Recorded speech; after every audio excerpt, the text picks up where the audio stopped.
Today is January 16th, and this is William Michael of the Classical Liberal Arts Academy. I'm out for a walk on the street where I live, out in the country, and I just ask you to bear with me because there'll be some noise in the background and things like that. But there was a topic that I wanted to talk about today, and this is the only time that I'm going to have to talk about it. What I'd like to do is discuss what I think is going to happen with all of the technology that we're faced with today, and with artificial intelligence, which is really starting to move from fantasy to reality. If you don't understand what artificial intelligence is, it's sort of the next phase of computer technology, where computers begin to produce their own content rather than having, well, let's just think about what Google does. Google is about as high tech as computer technology can get. And all Google does is search through material that's been composed by men and women and produce relevant search results. And there's a great complex formula or algorithm by which Google does that. And that's really what makes Google Google, the quality of that search algorithm. If you'd like to see how good Google is, just go and try searching for something on Microsoft's Bing search engine, and you'll see how inferior the results are. Google really has this searching functionality figured out in a way that no one else can compete with, and it really controls much of the world's business, because when people search for solutions, Google determines what they see. But that's another discussion. I live out in the country and on a farm. And no matter what we say, human beings, when all is said and done, when all the technology turns off, human beings have basic natural needs that come from the earth. There's no way to replace them with technology. Although there are ways to replace certain parts of human work with technology, there's no way to replace human needs and human work with technology. Ultimately, someone needs to grow food, someone needs to pump water out of the ground, we need fresh air, and so on. We can't live without these basic things. Our bodies need physical exercise. And so for all the technology, human life, human happiness still depends on our relationship to the natural world, to our place, our proper place in the natural world. And what happens in time is that some some new idea, some technological advance occurs and causes men to marvel. And when some new discovery is made, the people who control it immediately try to promote it as the most important thing in the world.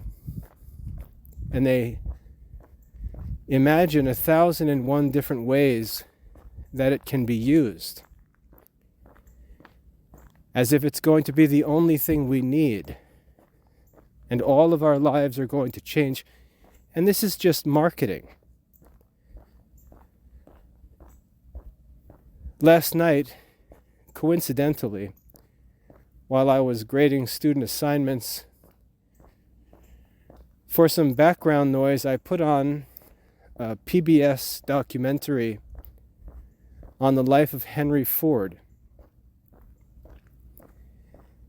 And Henry Ford was a farm boy growing up in the Midwest who was interested in machines, and he was supported in this interest by his farm parents, who made arrangements for him to move to Detroit and work in engineering. And over time, Henry Ford, of course, invented what he called the quadricycle, the four-wheeled motorized vehicle, while everyone else was still using horses to pull carriages and buggies for transportation. And Henry Ford just invented this automobile. And within a few years, it went from being this little four-wheeled experimental motor car that he rigged together to becoming the Model T Ford, which sold millions and millions of vehicles all over the United States. Once the automobile was developed, tested, and became popular, everything was redesigned to serve the automobile. Highway systems had to be built, roads, gas stations, on and on. All these things needed to be built to allow the potential of the automobile to be fulfilled. And not only that, it allowed people to travel greater distances regularly. It allowed people to travel easily between the country and the city, allowed people to change their clothes because they wouldn't be handling horses all day, cleaned up the cities because there was no more manure in the streets. And this invention of the automobile transformed American culture. And that was in the early 1900s. Now, what I'd like to point out is that in 2022, just 100 years after all that, we're being told that gas-powered cars are not the future, as everyone imagined they were, because the fuel that they need is limited, and the consumption of that fuel is unsustainable.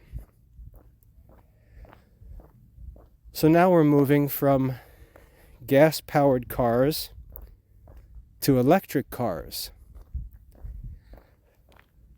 This is the new wave of the technology. And we've got Elon Musk with Tesla not only developing these new electric cars,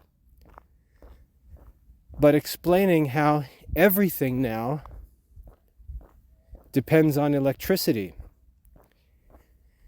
You can have solar panels on your house. You can have a power panel in your garage. You can charge your car. Your house can even run on your car battery if the power goes out. Once again, the new technology is assumed to be the future, when in fact these things never prove to be the future. They simply prove to be temporary, unsustainable novelties. It's really hard to imagine that as ubiquitous, if you know what that word means, present everywhere, as gas-powered cars and trucks have become, many of us can't imagine life without them. They've only been in existence for 100 or so years. And they're already running into sustainability issues. And this is the way of technology. And I'd like to point this out as a warning against all of the craze every time some new development comes along. Everything that's new is pushed forward with marketing that assumes it's going to be permanent. Now that it's here, it's going to last forever.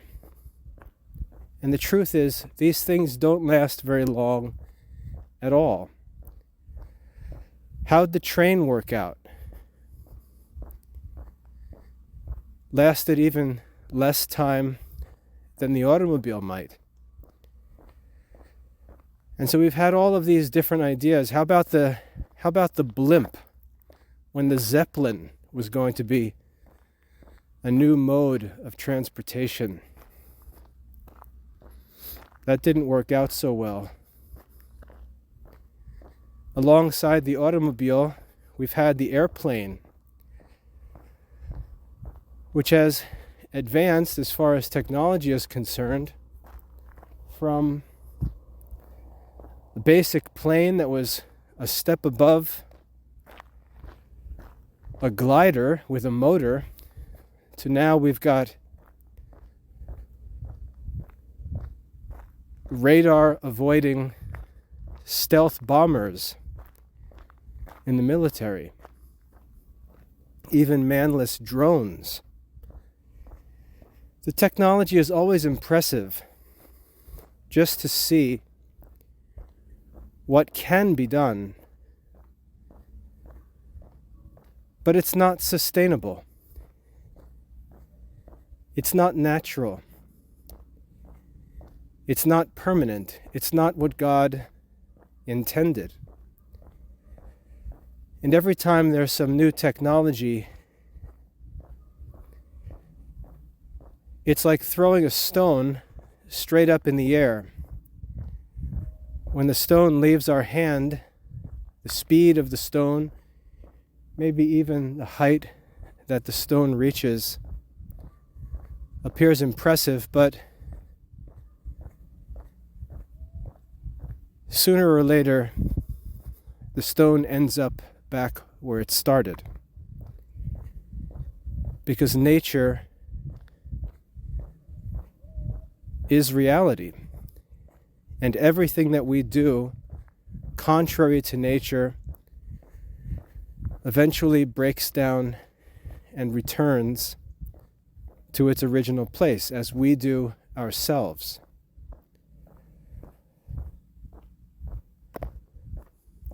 And this is the nature of this human technology. It's always assumed to be opening a new gate or a new door. But all it really is a new throw. Picking up that stone, throwing it up into the air one more time, pretending that this time it's not going to come back down. And human beings are like children who fall for it every time.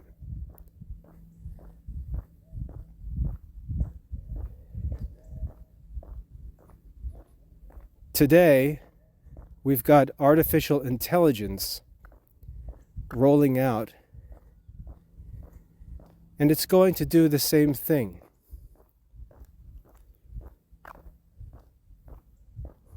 One of the reasons, and I admit that this is a little bit weird for me to share this, but one of the reasons why I don't believe that American technology is real is because when we read any sort of prophetic messages about the end of the world, there's never any talk about technology. There's never any talk about all kinds of high-tech things that prophets see in the future. In the book of Revelation, for example, there are 4 horsemen riding horses. Cities are built the way they were built in ancient times. Government leaders are referred to as kings, not presidents or prime ministers. There's no mention of democratic ideas or anything that we consider to be modern in our society. The prophecies of the end of time sound very ancient. And I personally believe that that's because all of this technology, all of it, American society in general, is a bubble that's going to burst one day, or at least is going to slowly wither until ancient culture is restored. And there are some reasons why I say that. The primary reason why I say that is because America is an anomaly. Everything about America is extraordinary. When we look at life in the Middle East or in Europe, throughout Africa or the Far East, we see peoples, cities, governments, industries that occupy land and that utilizes resources that have been in constant use for thousands of years. There's a normalcy around the world that isn't true of anything that America does. America stands out in 1,000 different ways, doing things that no one else can do or is interested in doing. And I would argue that the reason why America has been so incredibly different from the rest of the world is because of the historical reality that an entire continent was discovered in the 15th century with untapped natural resources, incredible natural defenses, allowing a civilization to develop that had unrivaled natural wealth and security. And 6,000 or so years into human history, a brand new civilization was established with a fresh supply of resources, empty continent, excellent weather, like I said, natural security and protection from enemies, and this monster of an economy that doesn't follow any of the rules of the old world was able to grow. And we marvel at the rise and power of the United States of America, but we don't ask the question, is this sustainable? We started with a fresh continent of untapped resources. If you look around, you'll already find some of the best geographical locations on the continent reduced to polluted ghettos in a century. The nation itself is only, 240 years old? And when you look at the trajectory of political and social life in America, do you believe it's on an upward trajectory, or has America already peaked? I'm of the opinion that America has already peaked. And we're observing its decline because the ideas and the methods of American society were innovative and interesting and impressive, but they're not sustainable. And when this fresh supply of natural resources is divided among a multiplying population, soon to be over 350 million people, the freedom that America has had to waste resources is going to come to an end. America is going to become accountable to the same natural limits and realities that the peoples of the old world have remained accountable to as America has grown. Americans tend to imagine that America is forever, just as Henry Ford imagined that his automobile would be forever, just as Elon Musk imagines that his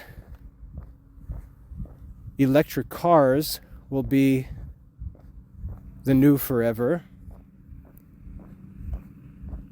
because this is the normal cycle of novelties in the quote-unquote new world. But what I believe is that all of these novelties that wander or even rebel against the way of life that God revealed to us through ancient Israel, through the life of our Lord, through the life of the church and of the saints, anything that wanders from that or rebels against that is unsustainable and will die.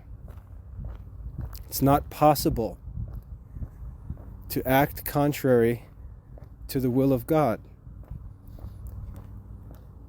And this isn't just in questions of morals, this is also in principles of this natural world we live in, which God created to be as it is, to function as it does.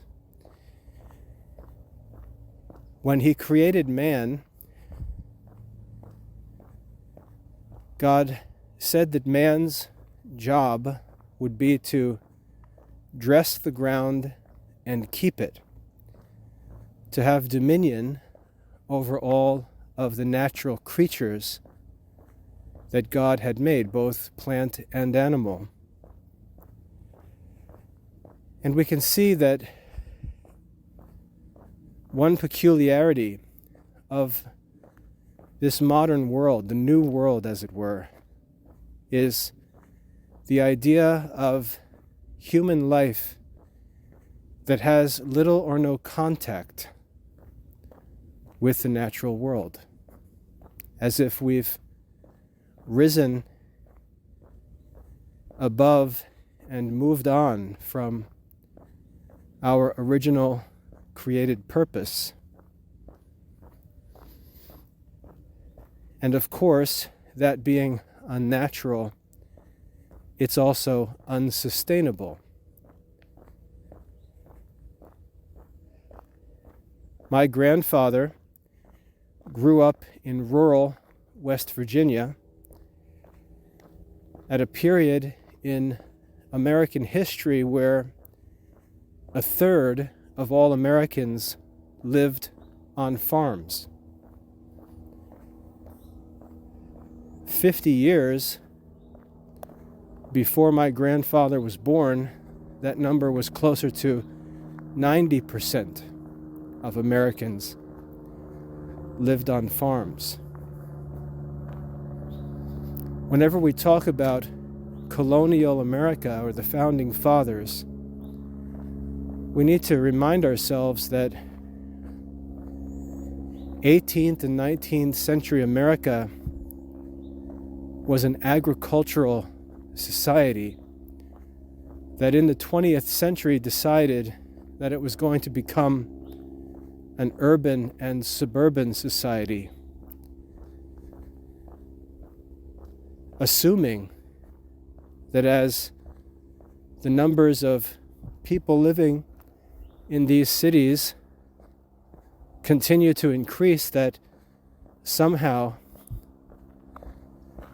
supply from rural areas would increase, and that work would be done by somebody else, maybe even from someone overseas.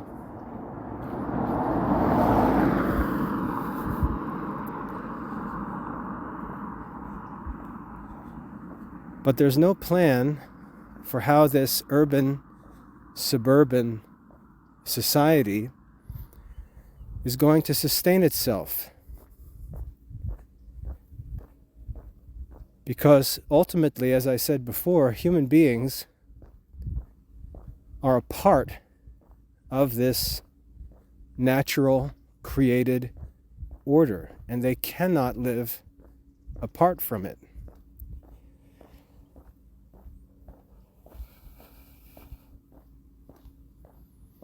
We've even got people like Elon Musk talking about human beings living on Mars, which isn't even reasonable.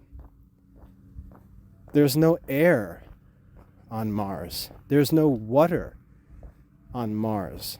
There's no atmosphere to protect human beings from solar radiation that will just kill us. And yet we talk about these things with a craziness that I think resembles the craziness of rebellious teenagers who imagine that they don't need to listen to the guidance of their parents because they already have it all figured it out, even though they've never yet made a living in the world or become independent for even a day. I think that if we want to characterize American culture, it can be compared to a spoiled teenage son who inherits an incredible fortune and listens to no counsel from wise old men who know that his fortune, as great as it may be, will diminish quickly unless it's carefully managed.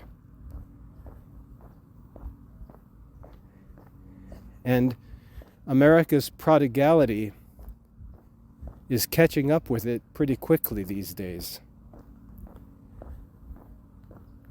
And all of these bubbles of technology come out and stir everyone into a frenzy, rally everyone together, promising things that all of the past technologies promised and failed to deliver, and the people fall for it every time. And artificial intelligence is the next bubble. But here's what I think is going to happen, and why I think artificial intelligence is interesting to so many people today.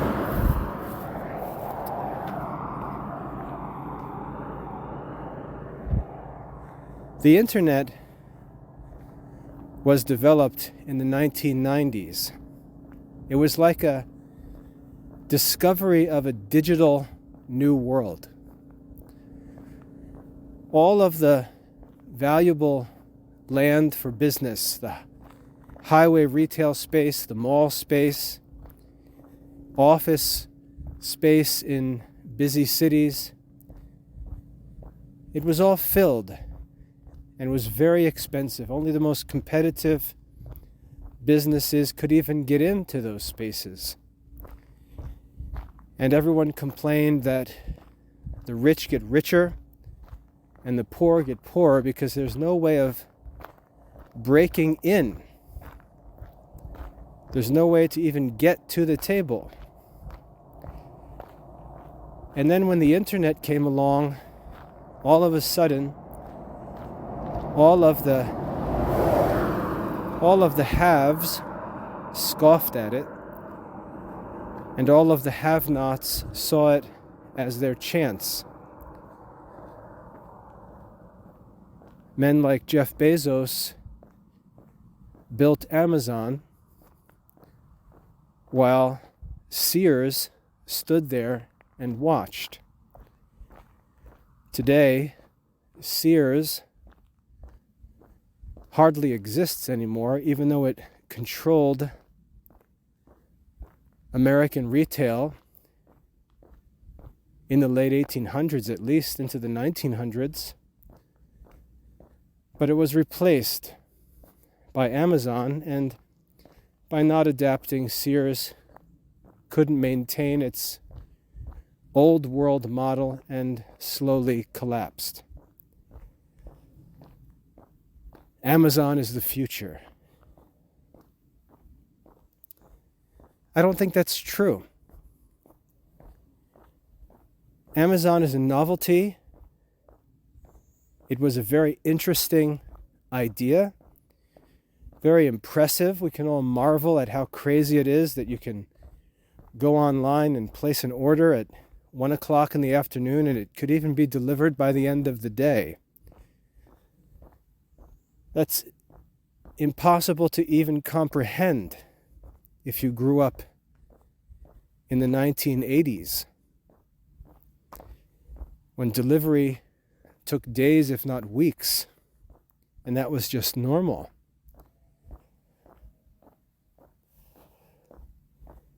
But one thing you'll notice over time is that after you've had the opportunity to use that Amazon Prime account for a few years and order your Christmas gifts online a few times,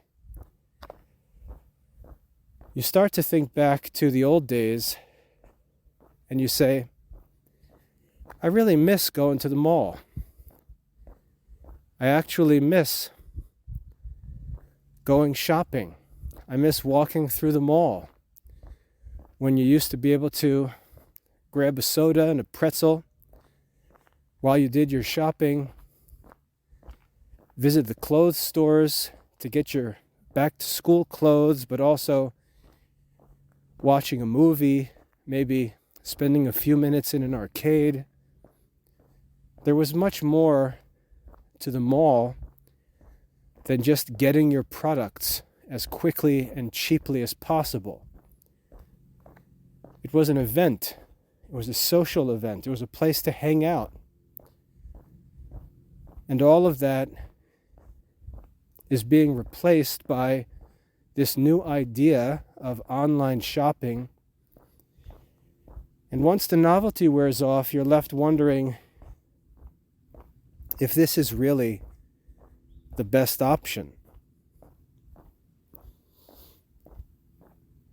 And we realize that the old way was actually better, because there's more to human life than just getting the product as cheap as we can, as quickly as we can. There's more to think about than just the price and the delivery time. And the effects of these advances are not sustainable. And we're already seeing that, even though these systems have only been in place for a decade.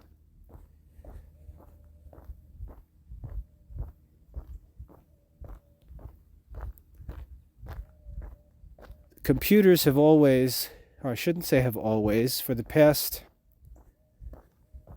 20 or 30 years, that's really all that they've been around for. They've caused us to marvel by showing us how processes could be performed much more rapidly than we could perform them. And there's sort of a natural interest in anything that's different or new, just like watching someone juggle. You know, the skill of juggling, as far as utility is concerned, is worthless. But it's interesting. It's interesting simply because it's different. And for a time, we all try our hand at juggling and marvel at the juggler, but the interest quickly wears off, and we get back to real life. And this is what happens to technology. I would argue that this technology is largely like the show of the juggler or the circus. It's interesting for a few minutes, but then we're ready to get back to reality. And I think our society is going to get to a point where we just want to get back to reality. We're not interested in chasing around the next version of this or the next installment of that. We want to get back to our chief end. We want to get back to seeking wisdom, seeking virtue, being happy, doing things that matter, things that we believe are lasting. And these, or I should say this, to use a phrase from Bunyan's Pilgrim's Progress, all of this baubles and bric-a-brac is getting old. What else can we possibly desire beyond video chat technology that allows us to have a live eye-to-eye conversation with a relative on the other side of the planet? What's left, really? What's left?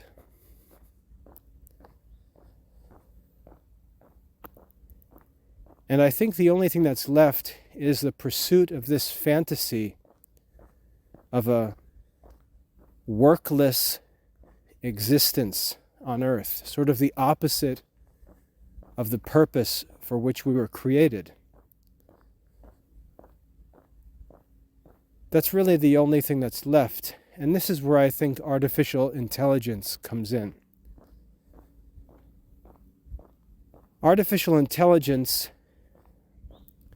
tells us that we can make machines that do everything better and faster than we can do them ourselves. Thus far,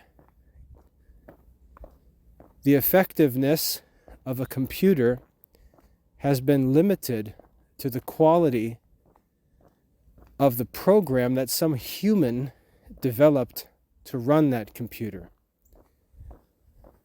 Artificial intelligence says, no, we can do this differently. We can have the computer learn to program itself and to continually improve its own programming so that it doesn't develop at the speed of human development, but it develops at the speed of the computer's development. And we assume that this is much greater than the speed of human development. This, of course, is a theory.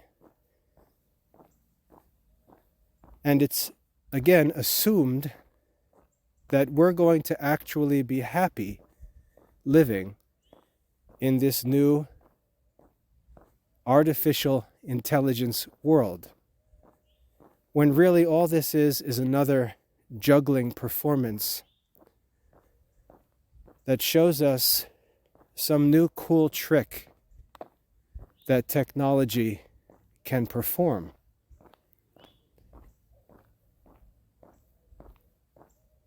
The internet was a brave new world. It was a new frontier, a digital new world.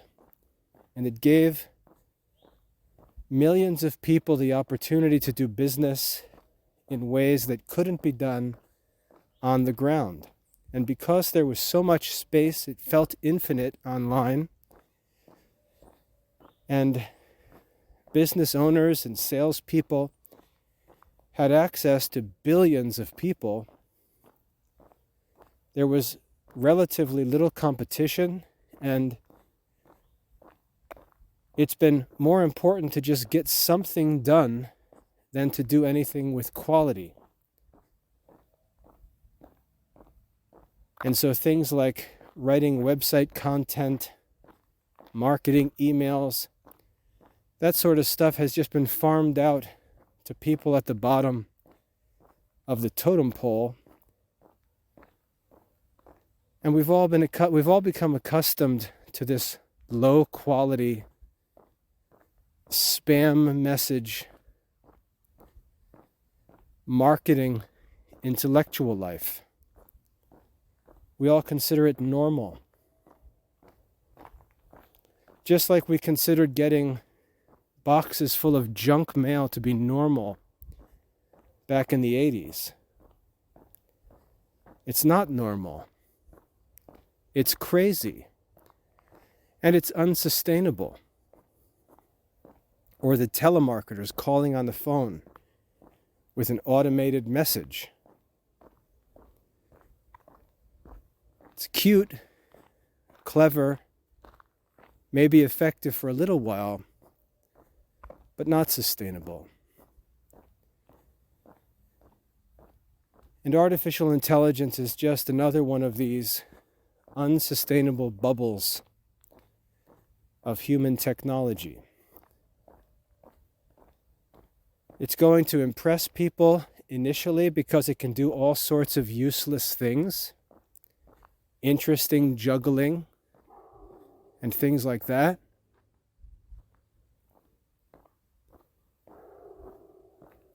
But it's not going to remain interesting for very long.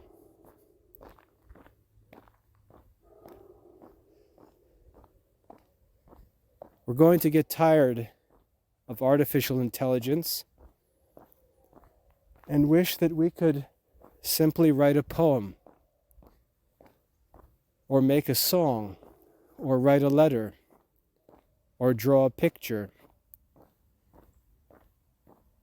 And as we stand and watch the computers do these things, and ooh and ah as we watch, we're going to realize more and more that we're not doing anything ourselves. We're going to find that we were actually created to work. And because we're not fulfilling our purpose, we're going to be miserable.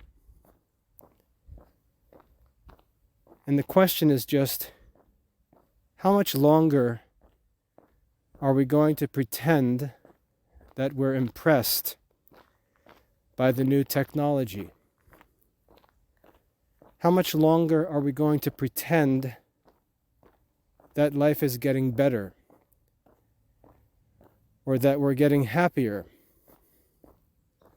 How much longer are we going to ignore the obvious problems, like the fact that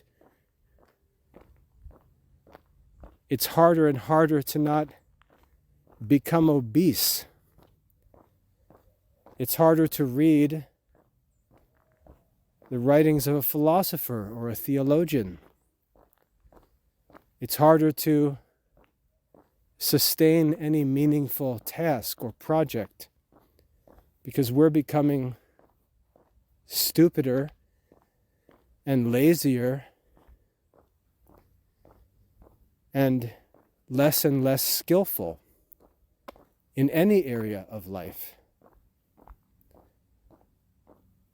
This is going to entertain us for a while, but it's going to leave us very unhappy.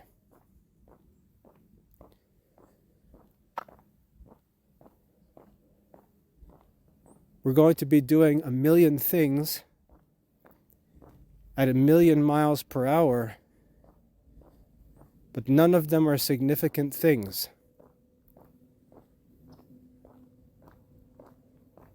And there's not going to be any time for significant things because our attention is divided in 1 million different ways. And artificial intelligence is just another one of these soul-numbing, nature-defying developments that no one is going to be interested in for very long. People say things like, artificial intelligence is like the Gutenberg printing press. That's the scale of the importance of this. Well, what exactly is the importance of the Gutenberg printing press? The printing of books is already becoming obsolete. And the computer makes the printing press look ridiculous. Go watch a video of a 17th or 18th century printer setting the type so that he can print a newspaper. And then go watch a laser printer work. Or watch someone distribute a message digitally. We always talk about these breakthroughs, but what do these breakthroughs really accomplish in the long term? It's almost blasphemous to suggest that these things really aren't important. Well, look what you're doing. You're recording a talk on a handheld mobile device. That's true, unfortunately, because the audience that I hope to reach is sitting around with handheld devices scrolling through YouTube videos or podcasts. That's just the way our culture is currently living. Is it good? I don't think so. Are there better alternatives? I certainly do think so. So we're forced as producers of content to use whatever the formats are that can actually reach our intended audience. I could sit at my desk and write a book.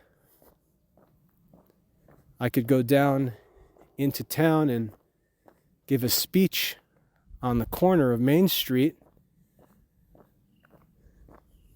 but there'd be nobody there because there's nobody on Main Street.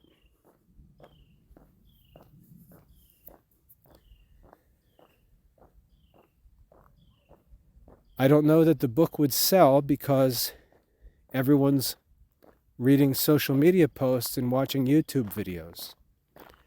So you see how this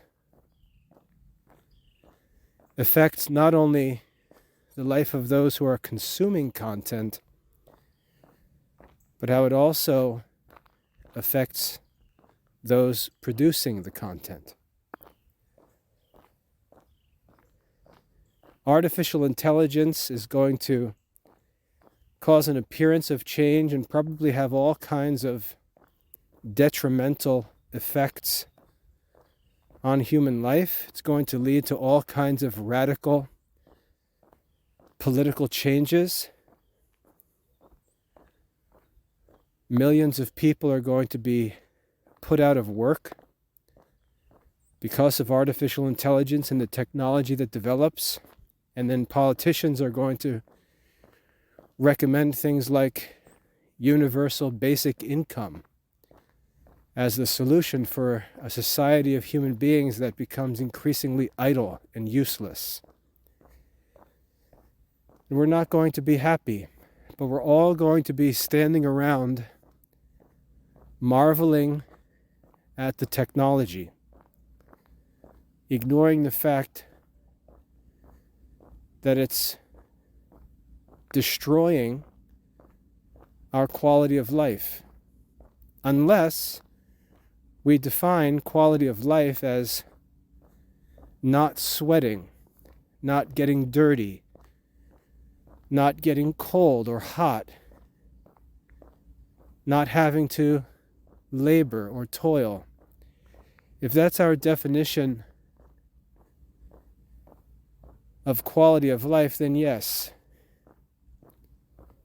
all of the digital everything will make our life softer and softer over time.